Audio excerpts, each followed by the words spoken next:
اللہ رب العزت نے کلام پاک میں ارشاد فرمایا وَلِمَنْ خَافَ مَقَامَ رَبِّهِ جَنَّتَانِ، جو رب کے حضور پیش ہونے سے ڈر گیا، اللہ کا خوف جس کے دل میں آ گیا، تو رب کا قرآن کہتا ہے کہ اس کے لیے اللہ نے 2 جنتوں کا وعدہ کیا ہے۔ ایک جنت نہیں، 2 جنتوں کا۔ جو رب کے حضور پیش ہونے سے ڈر گیا تو اللہ نے اسے 2 جنتوں کا وعدہ کیا ہے، اس کے لیے 2 جنتیں ہیں۔ تو یہ رجب المرجب شریف کا مہینہ ہے، اگلا شعبان اور پھر رمضان المبارک، رحمتوں والا، برکتوں والا، رفعتوں بلندیوں والا، کہ جس میں ہر ایک سانس کے بدلے روزہ دار کے لیے نیکیاں لکھی جاتی ہیں۔ وہ آنے والا مہینہ بزرگان دین، اللہ کے نیک بندوں کا یہ شیوہ ہے، ان کی یہ کوشش ہوا کرتی، ان کے جو اعمال ہیں ان میں سے یہ بات ہے کہ وہ اپنے آپ کو رمضان المبارک کے لیے یوں تیار فرمایا کرتے، جیسا کہ یہ سمجھے کہ رجب المرجب شریف کا یہ مہینہ، کاشتکار لوگ بیٹھے ہیں، ذمہ دار ہیں، یوں سمجھیں کہ یہ جو رجب کا مہینہ ہے یہ زمین بنانے کا مہینہ ہے، زمین کو تیار کرنے کا مہینہ ہے۔ تو اگلا مہینہ جو شعبان کا ہے وہ بیج بونے کا مہینہ ہے، اور پھر اگلا رمضان المبارک کا وہ مہینہ جس میں وہ بویا ہوا جو ہوگا اس کو کاٹا جائے گا، وہ نیکیاں کمانے کا مہینہ ہوگا۔ تو آج اس رجب المرجب میں اپنے گناہوں پر شرمندہ ہو کر رب کی بارگاہ میں توبہ و استغفار کریں، اللہ کی بارگاہ میں اپنے گناہوں سے معافی مانگے، رب پھر معاف فرما دے گا، تو ہمارا دل جو ہے وہ نیکیوں کی طرف آ جائے گا، کیونکہ پہلی جو سیاہی ہمارے دلوں پر جانے انجانے میں جو گناہ کی صورت میں دھبا لگا، دل زنگ آلود ہو گئے، دل ہمارے سیاہ ہو گئے، آج ہمیں حق بات اثر نہیں کرتی، سنائی نہیں دیتی ہے، آج مسجد سے حی علی الصلاۃ کی صدا ہمارے دل پر نہیں پہنچتی ہے، آج حی علی الفلاح کی صدا ہمارے دل پر اثر نہیں کرتی، کیونکہ ہم گناہ کر کر کے سیاہ ہمارے دل ہو گئے۔ تو جس وجہ سے یہ زنگ آلود دل جو ہے وہ رب کی بتائے ہوئے طریقوں پر انسان کو نہیں جانے دے رہے، یہ زنگ آلود دل رب کی بارگاہ میں لے کر آ جائیں، اپنے سر کو جھکا دیں، اپنی آنکھوں سے 2 آنسو بہا دیں، یقیناً رب ہمارے ان ایک آنسو کیا بلکہ حدیث پاک میں آتا ہے کہ مکھی کے پر کے برابر بندہ رب کے خوف سے اپنی آنکھوں میں سے آنسو جاری کر لیتا ہے۔ رب کا خوف دل میں آ گیا، میرے بڑے گناہ ہیں، اللہ میں لے کر کہاں جاؤں گا، اللہ مجھے تو بخش دے، میرے گناہوں کو نہ دیکھ، اپنی رحمت کو دیکھ۔ رب کا خوف اپنے دل میں بسا کر جب بندے کی آنکھوں سے آنسو نکلتے ہیں، کوئی لمبی لمبی لڑیوں کی بات نہیں کر رہا، حدیث پاک میں آتا ہے حضور علیہ السلام نے فرمایا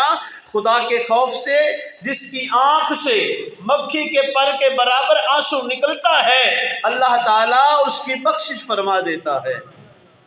کوئی لمبی چوڑی بات نہیں بھائی، بس دل کو رب کے سامنے جھکانا ہے،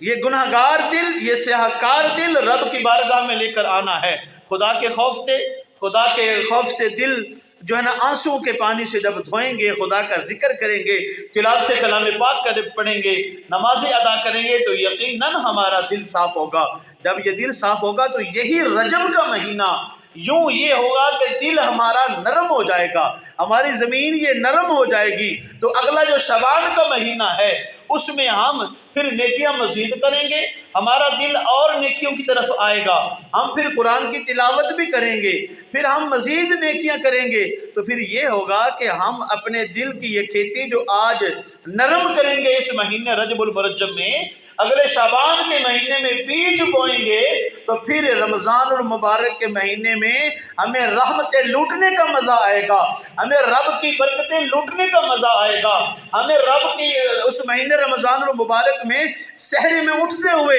پریشانی نہیں ہوگی اور مزہ آئے گا، ہمیں نمازیں ادا کرتے ہوئے کوئی دکھلاوا یا ہمیں کوئی پریشانی یا کوئی آزمائش نہیں ہوگی، ہمیں مزہ آئے گا، بندے کی عادت بن جائے گی، پھر بندے کو اس وقت تک سکون نہیں آئے گا جب تک وہ اپنی پیشانی کو رب کے بارگاہ میں جھکا نہیں لے گا۔ جب عادت بن جائے گی انسان کی تو آج وقت ہے اپنے آپ کو رب کی بارگاہ میں جھکا لیں، اپنی آنکھوں سے آنسو بہا لیں۔ آج وقت ہے کہ ٹوٹے ہوئے دل،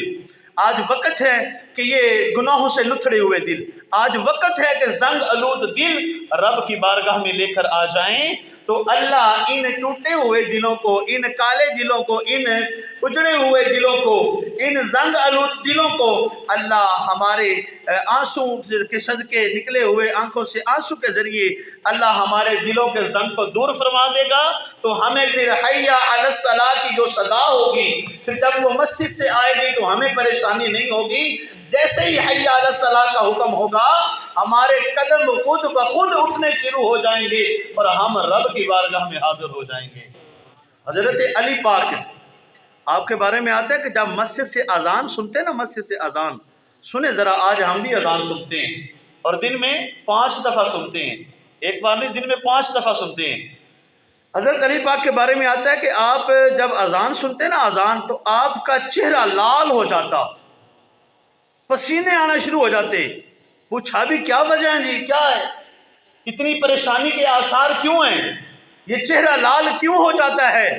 فرمایا کہ مجھے اس گھر سے، رب کے گھر سے بلاوا آ گیا ہے، مجھے رب نے بلا لیا ہے، رب نے آواز دے دی ہے، رب کے گھر سے آواز آ گئی ہے، اللہ اکبر، آؤ بھائی، وہ سب سے جو بڑا ہے نا، سب سے جو بڑا ہے، اللہ اکبر کا بڑا ہے نا، مطلب اللہ سب سے بڑا ہے، بھائی وہ بڑا بلا رہا ہے، رب بلا رہا ہے۔ تو رب کے گھر سے آواز آ رہی ہے، اللہ بلا رہا ہے، اب میں اس قابل ہوں کہ رب کے گھر میں جاؤں؟ اللہ مجھے بلا رہا ہے، اللہ مجھے بلا رہا ہے۔ اب دیکھیں کہ ان کا یہ خوف ہے،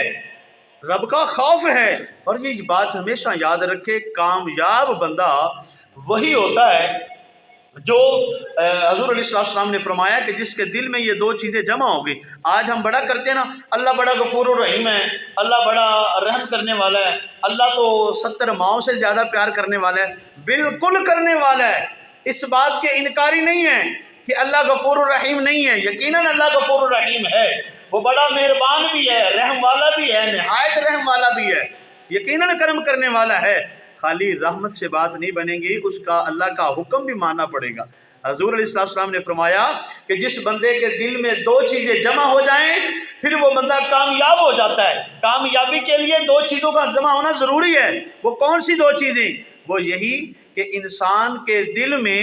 رب کا خوف بھی ہونا چاہیے اور رب کی رحمت کی امید بھی ہونی چاہیے۔ رب کا خوف بھی ہو اور رب کی رحمت کی امید بھی ہونی چاہیے۔ یہ نہیں کہ جناب ہم رب کی رحمت پر امید لگا کر بیٹھ جائیں، نمازیں پڑھے نہ ہوں، زکوٰۃ ہم نہ ادا کریں، لوگوں کا حق ہم مارے جائیں، جھوٹ ہم بولے جائیں، بڑے چھوٹے کا لحاظ ادب و احترام ہم میں نہ ہو، جناب یہ نیکیوں کی طرف ہم نہ جائیں، ماں باپ کا ادب و احترام ہم نہ کریں، تو پھر کہیں جناب رب بڑا غفور الرحیم ہے۔ اب اسی رب پر ہم رحمت کی امید لگا کے بیٹھیں، جس رب نے حکم دیا نماز پڑھو، جس رب نے حکم دیا ماں باپ کا ادب و احترام کرو، جس رب نے حکم دیا زکوٰۃ ادا کرو، جس رب نے حکم دیا کہ جناب چھوٹے بڑوں کے ساتھ پیار کرنے کا حکم ہے، آپس کے معاملات میں، رشتہ داری کے معاملات میں ہمیں آسانیاں برتنے کا حکم ہے، تو جب ہم رب کو تو مانتے ہیں لیکن رب کی ہم نہیں مان رہے، فائدہ تب ہوگا جب رب کو بھی مانیں گے، رب کی بھی مانیں گے۔ اللہ عمل کی توفیق عطا فرمائے۔ اللہ کے محبوب علیہ السلام کے پیارے غلاموں، آج کل کا یہ دور ہم دیکھ رہے ہیں کہ جہاں پہ یہ ہمارے اسکول و کالج میں پڑھنے والے بچے اور بچیاں مل کر پڑھنے والے، جہاں پہ گناہ کرنے کے آسان طریقے موجود ہیں، ہر جگہ گناہ کرنے کا طریقہ آسان ہے۔ اسکول و کالج میں بچے بچیاں مل کر پڑھ رہے ہیں، آنے جانے کے لیے گاڑیوں میں مل کر آ جا رہے ہیں، اور پھر ہم یہ کہیں نہیں جی ہمیں تو اپنے بچے پر اعتماد ہے، ہمیں تو اپنی بچی پر بڑا یقین ہے۔ بھائی ہر کسی کو اپنی پرورش پر ناز ہوتا ہے۔ اب یہ کوئی بندہ کہے کہ جناب آگ جل رہی ہے اور ساتھ میں آپ مکھن رکھ دیں تو کہے کہ جناب مکھن نہ پگھلے، مکھن نہ پگھلے، یہ کیسے ہو سکتا ہے کہ جناب مکھن نہ پگھلے؟ حضور علیہ السلام کے بتائے ہوئے طریقے، محبوب کے فرامین کبھی جھوٹے نہیں ہو سکتے، محبوب نے جو فرما دیا وہ سچ ہو کر رہتا ہے، کبھی آپ کی زبان سے جھوٹ معاذ اللہ نہیں نکلا، یہ مسلمان کیا ابو بکر صدیق نہیں، عمر فاروق نہیں، عثمان غنی، علی المرتضیٰ شیر خدا وہ نہیں، حضرت سلمان فارسی نہیں کہتے، یہ مسلمان نہیں بلکہ غیر مسلم بھی کہتے ہیں، یہ کافر بھی کہتے ہیں کہ یہ وہ زبان ہے جس زبان سے ہمیں آج تک ہم نے جھوٹ نہیں سنا، یہ وہ بھی مانتے ہیں۔ جب محبوب علیہ السلام نے ارشاد فرما دیا کہ جہاں پہ دو ہوتے ہیں تو وہاں ان دو کے ساتھ تیسرا شیطان ہوا کرتا ہے، تیسرا شیطان ہوا کرتا ہے، توجہ رکھے بھائی، تیسرا کیا ہوتا ہے جی؟ وہ شیطان ہوا کرتا ہے۔ اب حکم نہیں ہے کہ بیٹا اور بیٹی، لڑکا اور لڑکی کہیں جا کے وہ علیحدہ بیٹھیں، اگر وہ دو ہیں تو تیسرا شیطان ہوا کرتا ہے۔ اب حکم ہم کہیں کہ جناب مجھے اپنے بچے کی پرورش پر بڑا ناز ہے، مجھے اپنے اولاد پر بڑا ناز ہے، اگر ہم یہ بات ہے، حدیث پاک میں آتا ہے، حضور علیہ السلام نے ارشاد فرمایا، ابن حجر نے اسقلانی میں یہ بات کو روایت کیا کہ حضور علیہ السلام نے ارشاد فرمایا جہاں مرد اور عورت دو اکیلے ہوتے ہیں وہاں پہ تیسرا شیطان ہوتا ہے۔ عرض کی گئی یا رسول اللہ صلی اللہ علیہ وسلم اگر وہ نیک بھی ہوں، یعنی کہ ہمیں ان کی نیک ہونے پر شک نہ ہو، پھر بھی تیسرا شیطان ہوتا ہے؟ لفظ سنیں میرے نبی کے کیا فرمایا ہے۔ محبوب علیہ السلام نے فرمایا کہ اگر وہ عیسیٰ کی ماں مریم بھی ہو، نبی کی والدہ، اگر وہ عیسیٰ کی ماں مریم بھی ہو یا حضرت زکریا کے بیٹے یحییٰ بھی ہوں تو بھی ان کو حکم نہیں کہ ایک مرد اور ایک عورت علیحدہ کٹھے بیٹھے،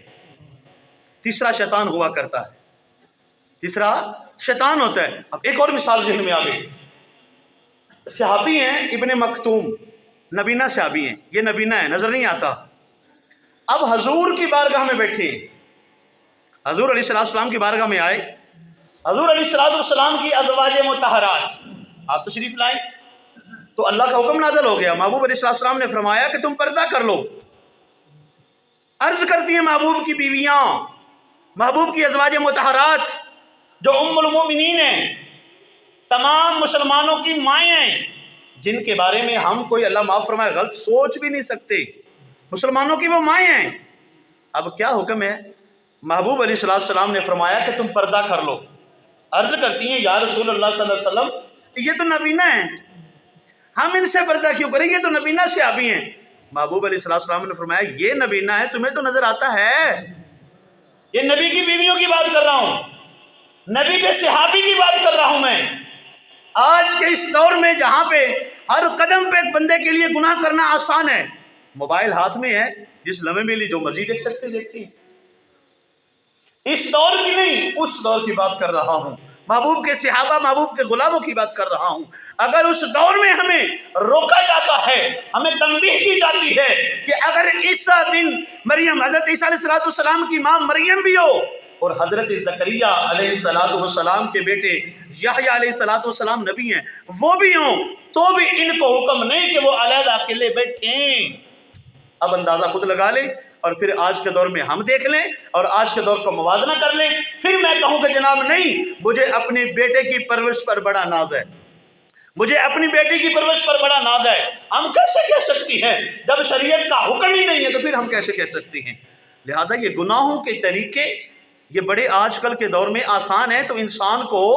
اسی طرح اگر ہم چاہتے ہیں کہ اپنی اولاد نیک ہو، ہمارے مرنے کے بعد ہمارا نام اسی طرح سلامت رہے، زندہ رہے اور ہمارے نام پہ کوئی آنچ نہ آئے، تو آج ہمیں وقت ہے کہ اپنی اولادوں کی تربیت کرے، اس انداز میں کرے کہ جس طرح سے ہمارے اسلاف ہمارے بزرگوں نے اپنی اولادوں کی تربیت کی تھی۔ آج وقت ہے ہمارے لیے کہ آج ہم اس طرح کر کے تو دیکھیں۔